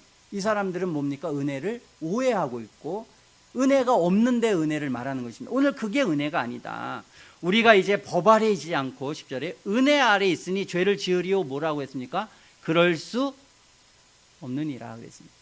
우리가 죄를 짓는 것, 죄를 반복적으로 이것을 할 때 이제 그런 반복적으로 계속해서 또는 어떤 죄의 종류를 하는 이렇게 보통 해석합니다. 어떤 사람은 그냥 뭐 이걸 가지고 무슨 고범죄를 짓지 않는다 이렇게 이제 요한일서는 이렇게 얘기하는데 그런 뜻이 아니라 죄를 지으리오 그럴 수 없느니라 이것은 그리스도인의 전체적인 성향과 감성과 경향성 그래서 죄의 종로를 타지 않는다는 그걸 이렇게 표현한 것입니다. 사도는 강하게 표현했지만 이걸 가지고 성경 전체를 볼 수 없지 않습니까? 이 말이 뭔지는 갈라디아서도 나오고 에베소서도 나오고 그러니까 성경을 안 읽는 사람들은 그냥 자기가 본 구절만 그냥 막 해가지고 하는 거예요. 그러나 성경을 전체적으로 이해하면 이해가 되는 것입니다. 그러면서 그리스도인은 그럴 수 없다. 너희 자신을 종으로 들여 누구에게 순종하든지 그 순종함을 받은 자의 종이 되는 줄을 너희가 알지 못하느냐. 너희가 죄의 종으로 사망에 이르고 혹은 순종의 종으로 의에 이른다 그랬습니다. 여기 보면 너희를 뭐에 드리느냐에 따라서 너희의 신분이 결정된다는 것입니다. 죄의 종으로 드리면 죄인이 되는 것이고 의의 주님께 종으로 드리면 의의 종이 되는 것입니다. 그러므로 은혜라고 하는 것, 하나님이 주신 은혜라는 것은 뭡니까? 우리에게 죄의 종노릇해서 우리를 벗어나게 하는 거다. 17절에 하나 감사하리로다 이렇게. 너희가 본래는 무슨 종이었습니까? 죄의 종이었습니다. 너희가 전해 준 바 교훈의 본을 마음으로 순종했습니다.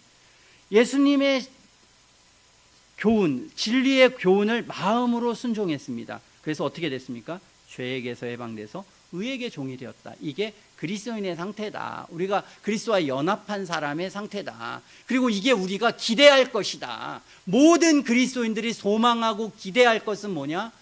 우리는 이러한 게 정말 예수 믿는 것이고 그리고 이러한 것이 예수 믿는 사람들에게 우리가 기대할 수 있는 내용이라는 것입니다. 그래서 19절에 너희 육신이 연약함으로 내가 사람의 예대로 말하지 않는데 전에 너희가 너희 지체를 부정행과 불법에 들여 불법에 이른 것 같이 이제는 너희 지체를 의에게 종으로 들어 거룩함에 이르. 그래서 육체가 우리가 연약해서 이 성화의 신비 우리에게 죄를 죽여서 하나님의 은혜에 살게 하는 이 생명의 전체적인 그 신비에 대해서 내가 충분히 너에게 설명해도 잘 알아듣지 못해서 내가 알아듣게 하는 한도 내에서만 내가 말한다 하면서 우리가 그 지체를 종에게 드려 의에게 종으로 들여서 거룩함에 이르라 이렇게 우리에게 권고를 합니다. 자, 권고를 하면서 도대체 우리가 종에게 드리지 않고 죄가 너희를 주관치 안다는 14절의 내용이 뭔지를 또 한 번 설명합니다. 자꾸 설명해서 저런 생각, 율법 폐기주의자 생각을 아예 갖지 못하도록 20절에 너희가 죄의 종이 되었을 때 언제입니까? 예수님 믿지 않았을 때 의에 대하여 자유했다. 그때 무슨 열매를 얻었느냐? 이랬죠. 열매가 없다는 것입니다. 우리가 믿기 전에 아무리 율법주의자 자연인들이 열심히 바르게 살려고 해도 은혜가 없다. 열매가 안 맺어진다. 그게 옛날에. 그런데 너가 예수님 믿어서 참된 은혜 안에 있으면 어떻게 된다고요? 이제는 너희가 그 열매 그때를 그 일을 부끄러워하나니 이 마지막은 너희가 사망이기 때문에 옛날의 일을 다 부끄러워한다. 그러나 이제는 22절에 너희가 죄에게서 해방되고 하나님께 종이 되어 뭘 얻습니까? 거룩함에 이르는 열매를 얻었으니 이 마지막은 뭡니까? 영생이라. 자, 위에 열매를 맺지 못한 21절은 뭐라고 했습니까? 사망입니다. 죽음. 죄의 종. 이거 이해 못합니까? 교회 생활 좀만 해도 다 이해합니다. 영생, 하나님의 백성이 영생에 이르는 것입니다. 거룩함에 이르는 열매는 누구만 맺습니까? 하나님의 백성이 맺습니다. 하나님의 백성의 표지는 뭡니까? 거룩함에 이르는 열매를 맺는 것입니다. 절대적입니까? 상대적입니까? 절대적입니다. 이 절대적인 구절을 거부하기 위해서 기독교 100년의 역사 미국의 신학자들은 열심히 노력했습니다. 그 정도가 아닙니다. 지금은 WCC라고 하는 세계교회협의회는 구원이 여기도 있고 저기도 있고 다른 종교에도 있고 다 있다. WEA도 뭐 카톨릭과 우리 하나도 되지만 다 되자 여기까지 갔기 때문에 뭐 여기에는 관심이 없습니다. 그러나 이것은 20세기 시작부터 굉장히 시끄러웠었던 문제입니다. 예수님을 진실로 믿지 않는 사람들은 이런 주장을 하게 되는 것입니다. 거짓된 믿음은. 그러나 오늘 참된 믿음은 너무 설명하게, 이건 뭐 성경이 여기만 있는 게 아닙니다. 성경 전체가 이 내용에 대해서 반복하고 있습니다. 그러나 고집스럽게 이 학자들과 목회자들과 이 이단들은 끊임없이 예수 믿어도 아무런 열매를 맺지 않을 수 있다, 육적 그리스도인이 있을 수 있다, 이 주장을 끊임없이 하다가 나중에는 그런 사람이 대부분이다, 우리의 구원은 우리의 행함과 아무런 관련이 없다, 여기까지 가다가 나중에는 어디까지 갔냐면 구원의 열매가 거룩이라고 말하는 것은 가톨릭으로 돌아가는 거다, 율법주의다, 여기까지 말합니다. 그러니까 참 어려운 것이죠. 아무것도 알지 못하는 사람들이, 진리를 알지 못하는 사람들이 영혼의 경험과 변화가 없으니까 자기가 원하는 성경만 보고 그것이 참되고 진리라고 말하는 것입니다. 이런 위험에 처해져 있는 것입니다. 가장 기본적인 태도가 있어야 합니다. 우리는 가장 기본적인 태도가 뭐겠습니까? 성경을 대하는 사람들의 가장 기본적인 태도는 하나님을 두려워하는 게 없으면 그렇게 갈 수 있습니다.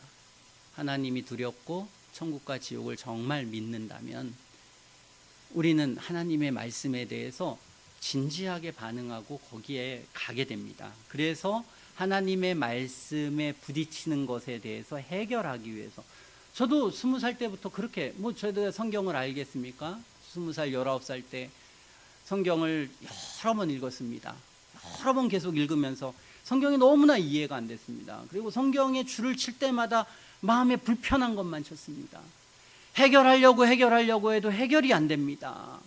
1년을 신앙생활하고 2년을 신앙생활해도 남들은 기쁘게 뭐 예수 믿고 구원받았다고 막 하는데, 야, 구원받았다고 말하기에는 이게 성경에 이게 느껴지고 알아지고, 뭐 이런 구절들을 읽을 때마다 죄만 느껴지고 내 안에 악만 느껴지는데 뭘 내가 구원받았다고 막 즐거워하고 하는데 나는 왜 이럴까? 고민을 했습니다.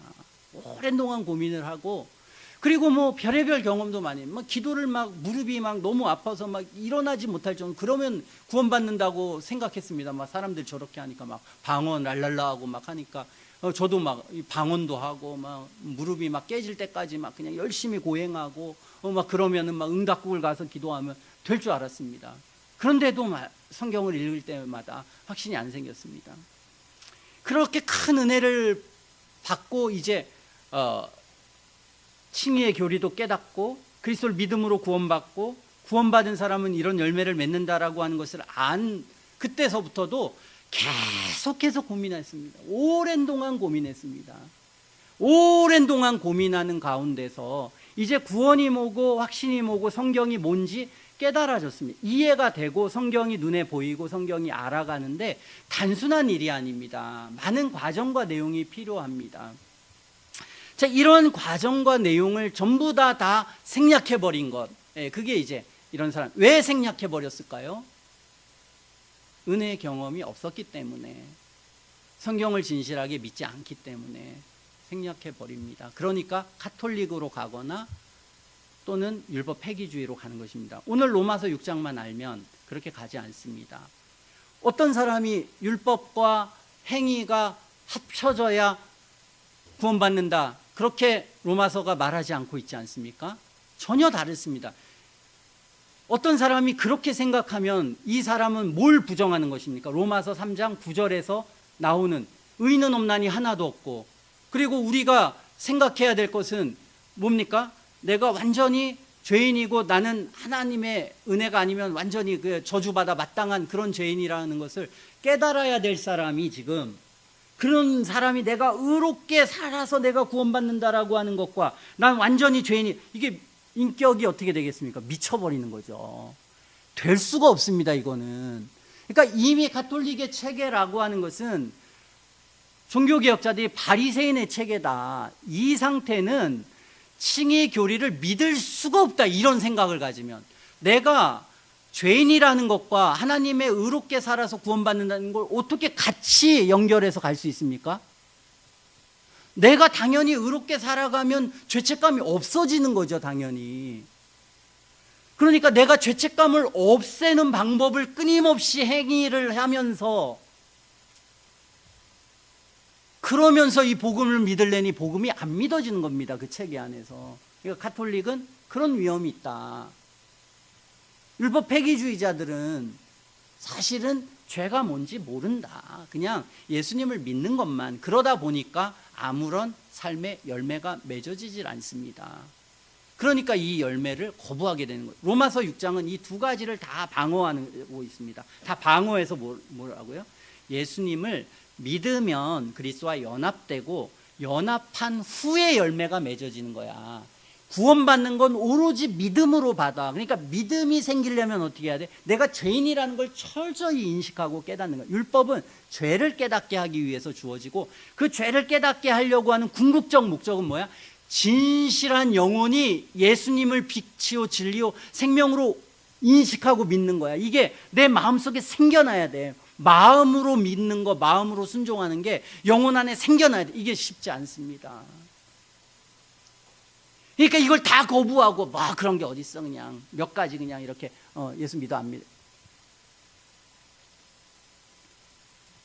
우리는 예수님을 참되게 믿기까지 정말 환난곡절 여러 가지가 필요하다고 저는 생각합니다. 쉽지 않습니다.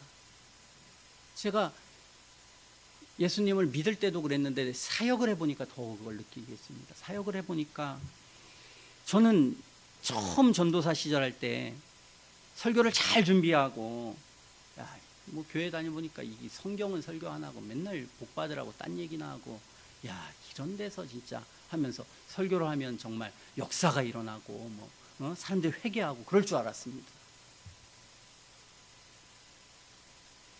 그런데 인간들이 1년이 지나고 2년이 지나고 3년이 지나봐야 더 강팍해지고 완악해지고 영혼의 변화가 얼마나 어려운지, 이걸 제 전도사 시절 목회하면서 느꼈습니다. 그리고 항상 제가 들었던 것은 뭐냐면, 전도사님 설교는 너무 우울해요, 너무 어두워요, 이 얘기를 항상 들었습니다. 근데 저는 생각하기를 너무 우울하지 않다, 너무 지금 지옥 갈 가운데 있는 인간들이 너무 룰루랄라다.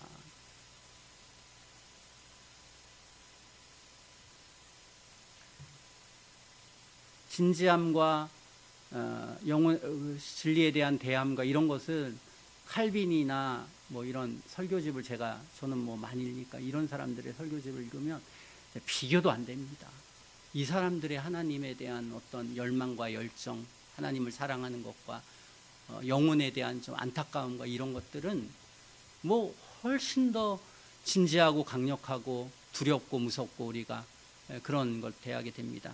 그러므로 우리가 진리 안에 잘 이해하는 것, 그리고 그것은 과정이 필요하고 열심히 필요하고 또 그런 은혜가 필요하는, 어떻게 하겠습니까? 그렇게 저도 목사인데 목사로 목사답지 못하게 사는 부분이 있고, 또 우리가 가정에 뭐 오랫동안 10년 20년 신앙생활 했는데 신앙생활 한 사람처럼 살지 못하는 이런 상황에 우리가 놓여져 있는데, 만약에 그러면 야 그래도 우리 다 괜찮아, 다 구원받았으니까 기뻐 감사해, 이렇게 해야 하겠습니까? 무슨 의미가 있습니까? 목사하고 뭐고 그게 중요한 게 아니라 내 영혼이 하나에 정말 구원받고 구원받은 사람으로서 정말 열매가 있고 뭐 내용이 있는 거, 이게 중요하지 않겠습니까? 거길 향해서 우리는 가는 수밖에는 방법이 없습니다. 방법이 없습니다.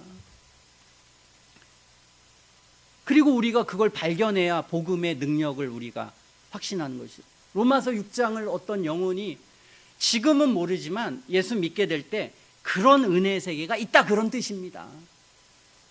그래서 그게 너가 부활할 걸 어떻게 확신해? 베드로 전서 1장에 하나님의 생명이 우리 속에 주어져서 그 생명이 있는 걸 네가 확인할 때 나중에 그 생명이 너를 부활할 것도 확신하게 만들어. 그게 로마서 6장의 가치입니다.